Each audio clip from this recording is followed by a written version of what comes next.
student. Today about topic from new lesson. The new lesson is states of matter. तो states of matter में there are three states of matter: solid, liquid and gases. तो solid state में हम देखते हैं कि ice solid form में होती है, वाटर है वो लिक्विड फॉर्म में होते हैं और वाटर वेपर वो हमारे गैसेस फॉर्म में होते हैं.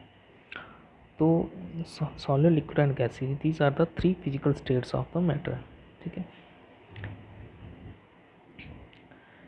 Now there are two types of tendency. देखो जो सॉलिड्स होते हैं हमारे, उनमें दो तरह की टेंडेंसी होती है. जो मालिक्यूल्स होते हैं सॉलिड्स के, या जो भी मालिक्यूल्स होते हैं उनमें दो तरह की टेंडेंसी होती है. तो mutual interaction and escaping interaction. देखो जब क्या होता है कि किसी भी मालिक्यूल में अगर म्यूचुअल इंट्रैक्शन, इसको हम लिख सकते हैं कि अगर हम देखें कि mutual interaction and escaping tendency, अगर हमारी म्यूचुअल इंट्रैक्शन ज़्यादा हो किससे, एस्केपिंग टेंडेंसी, तब किसकी फॉर्मेशन होती है, हमारा सॉलिड की फॉर्मेशन होती है. ठीक है, सॉलिड एग्जिस्ट कर सकता है. अगर हमारी म्यूचुअल इंट्रैक्शन किसके बराबर हो, एस्केपिंग टेंडेंसी से के बराबर हो, तब हमारी क्या होती है, लिक्विड की फॉर्मेशन की पॉसिबिलिटी होती है. ठीक है. और अगर हमारी म्यूचुअल इंट्रैक्शन कम हो, किसी एस्केपिंग टेंडेंसी से कम हो, तब क्या होता है, हमारे गैसेस की फॉर्मेशन होने के चांसेस ज़्यादा होते हैं. अब इसमें हमारा टॉपिक है इंटरमॉलिक्यूलर फोर्सेस. अब इंटरमॉलिक्यूलर फोर्सेस क्या होती हैं? The intermolecular forces are the forces of interaction and repulsion between the interacting particles और एटम्स और मॉलिक्यूल्स. कहने का मतलब यह है कि फोर्स ऑफ इंट्रैक्शन, जब मॉलिक्यूल्स के बीच या एटम्स के बीच फोर्स ऑफ इंट्रैक्शन या रिपल्शन होती है, in the term does not include the electrostatic. उसमें इलेक्ट्रोस्टैटिक और कोवलेंट जो बाउंड रहती है उसको नहीं इंक्लूड करते, क्योंकि मॉलिक्यूल के बीच या मॉलिक्यूल्स के बीच में क्या है, एक फोर्स ऑफ इंट्रैक्शन या रिपल्शन होती है. उस फोर्स को हम क्या बोलते हैं, intermolecular force. The attractive intermolecular force also known as van der Waals force. इस फोर्स को हम वंडरबल फोर्स भी कहते हैं. In the honour of the Dutch scientist Johannes van der Waals in 1987 to 1923 तक वो थे. उन्होंने इस फोर्स को पहली बार क्या किया था, स्टडी किया था. ठीक है, किसमें, रियल गैसेस में. तो इंटरमॉलिक्यूलर फोर्स को हम क्या बोल सकते हैं, वंडरबल फोर्स को बोल सकते हैं, उनकी interaction between the atoms and molecules, या फिर इनको हम लंदन फोर्सेस भी बोल सकते हैं. ठीक है. तो आइए हम अब एक एक करके पढ़ते हैं कि कौन कौन सी हमारी लंदन फोर्सेस हैं, डाइपोल फोर्सेस कौन कौन सी है, डाइपोल इंड्यूस डाइपोल फोर्सेस कौन सी है. ये सारी की सारी किस में आ जाती है, हमारी इंटरमॉलिक्यूलर फोर्सेस में. तो एक एक करके हम इनको स्टडी करते हैं कि कौन कौन सी होती है. अब इंटरमॉलिक्यूलर फोर्स में हमारी क्या है, फर्स्ट कौन सी है, देखो यहाँ पे चार है. फर्स्ट है डिस्पर्शन फोर्सेस, इसको हम लंदन फोर्सेस भी बोलते हैं. फिर क्या है, डाइपोल फोर्सेस. थर्ड है हमारे डाइपोल इंड्यूस फोर्सेस.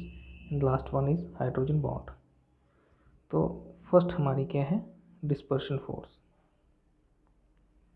तो डिस्पर्शन फोर्स में क्या आएगा हमारा, डिस्पर्शन फोर्स क्या होता है कि जब हमारे पास कोई एटम्स हैं या मॉलिक्यूल्स हैं, तो इनमें क्या होता है, टेम्परेरी डाइपोल पैदा हो जाता है. मान लो कि ये हमारा एटम है, जैसे यहाँ पे दिखाया हुआ है. तो एटम के बाहर क्या होता है, इलेक्ट्रॉन क्या करता है, रिवॉल्व करता रहता है. इलेक्ट्रॉन क्या करता है, बजिंग रहता है, रिवॉल्व नहीं करता, ऐसे बजिंग फॉर्म रहता है.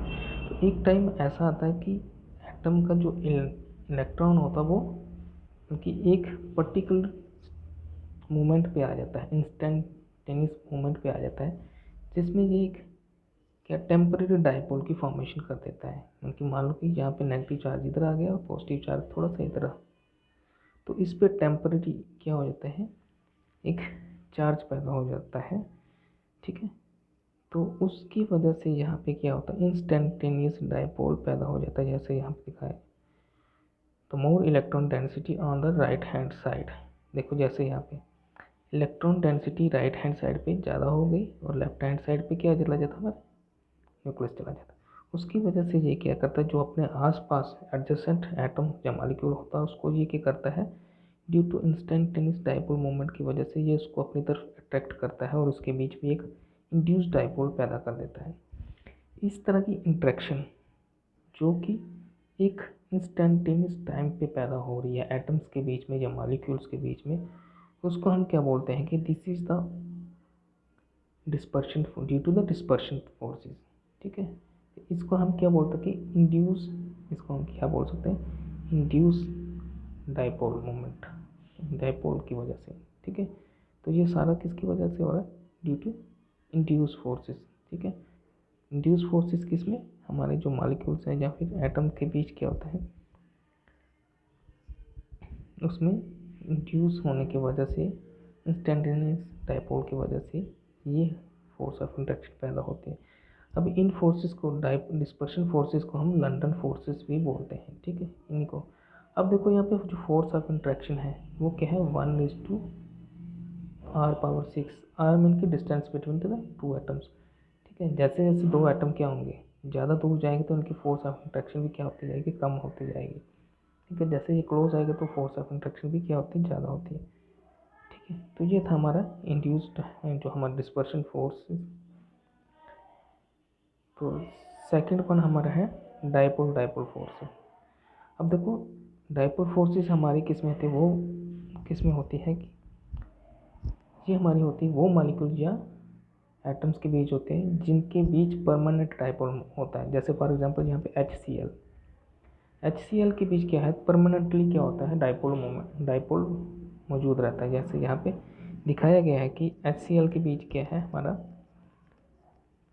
पहले से partially negative and positive charge दिखाया गया है। पार्शियल नेगेटिव और पॉजिटिव चार्ज की वजह से यहाँ पे देखो, अगर हम देखें तो यहाँ पे डेल्टा दिखाया गया है, तो डेल्टा पॉजिटिव और डेल्टा नेगेटिव, तो ये क्या है, परमानेंट डाइपोल है।